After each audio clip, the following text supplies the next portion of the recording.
ভাই, আপনি যত বেশি সমালোচনা, নিন্দা এগুলো ইগনোর করতে পারবেন, তত বেশি আপনি সামনের দিকে এগিয়ে যেতে পারবেন, আপনি সফল হতে পারবেন। আর আপনার মধ্যে যদি ধৈর্য ক্ষমতা না থাকে, আপনার মধ্যে যদি সহ্য ক্ষমতা না থাকে, মানে ওই সমালোচনা, নিন্দা এগুলো সহ্য করার ক্ষমতা না থাকে, তাহলে কিন্তু আপনি বেশি দূর এগোতে পারবেন না। কারণ এই পৃথিবীতে সমালোচনা তাদেরই করে লোকে বেশি, যারা সত্যি ভালো কিছু করে। দেখবেন কত মানুষ কত খারাপ কাজ করে যায়, তাদের সমালোচনা লোকে বেশি করে না। হয়তো দু একদিন আলোচনা করলো ওইসব মানুষদের নিয়ে, তারপর ভুলে যায়। কিন্তু দেখবেন যারা ভালো ভালো কাজ করছে তাদের পেছনেই লাগতে মানুষ বেশি পছন্দ করে। দেখুন, ভুল মানুষ মাত্রই হতে পারে, প্রত্যেকের ভুলভাল থাকবেই। এবার সেই ভুলটাকে তারা বিশাল আকার একটা ধারণ করবার চেষ্টা করে। মানে সে যে ভালো ভালো কাজ করেছে বা করছে সেটা নিয়ে তারা ভাবে না। যদি কেউ একটা সামান্য ভুল কাজ করে ফেলেছে, তাহলে সেটাকে নিয়ে তারা বিশাল আকার ধারণ করবার চেষ্টা করে। এবং সে মানুষটা যদি খুব ভালো মানুষ হয়, তাহলে তার কথাই নেই। আর আপনি যদি তাদের এইসব সমালোচনা, নিন্দা এগুলো সহ্য না করতে পারেন, আপনি যদি তাদের মুখে মুখে উত্তর দিতে যান বা মুখে মুখে এভাবে বোঝাতে যান, আপনি কোনোদিনও পারবেন না ভাই। কারণ তারা বুঝবার নয়, তাদের কাজ হচ্ছে সমালোচনা করা, তাদের ডিউটি হচ্ছে সমালোচনা করা, না হলে তাদের পেটের ভাত হজম হয় না।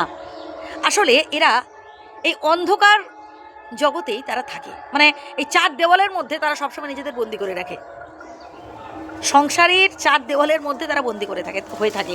মানে তারা না অপরের ভালো কিছু করতে পারে, না নিজেদেরও ভালো কিছু করতে পারে। তারা আসলে অপরের ভালো চায় না বলে ঈশ্বর আল্লাহ তাদেরও ভালো করেন না। বিধাতা তাদের সাথে সবসময় থাকেন, তাদের মঙ্গল করেন যারা অপরের মঙ্গল কামনা করেন, যারা অপরের জন্য ভালো কিছু করেন।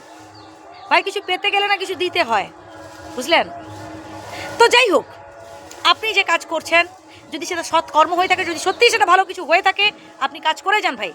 ওইসব আশেপাশে মানুষদের কথা একদম কানে নেবেন না, কারণ তারা চায় না যে আপনি জীবনে সফলতা অর্জন করুন, আপনি এগিয়ে যান। তারা চায় না।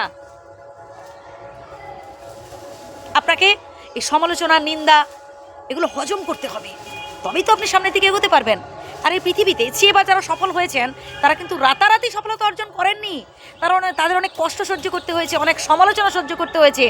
তারা বারবার ব্যর্থ হয়েছেন, আবারও উঠে পড়ে দাঁড়িয়েছেন, আবারও সামনের দিকে এগিয়ে যাওয়ার জন্য তারা প্রস্তুত।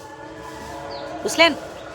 আপনি আমরা তো কোন ছাড়, আমাদেরও চেষ্টা করতে হবে, আমাদেরও তাদের থেকে কিছু দেখে শিখতে হবে। চেষ্টা করুন, দেখবেন ঠিক পারবেন। আর এই সমালোচনা, নিন্দা, কটু কথা, আজে বাজে কথা এগুলো আপনাকে লোকে বলবে ভাই, এগুলো জাস্ট ইগনোর করুন। এক কানে শুনবেন, এক কানে বের করে দেবেন। কারণ আপনি ভালো মানুষ, আপনি ভালো কাজ করছেন, কিছু জন চাইবে না যে আপনি সফল হয়ে যান। ভালো থাকবেন।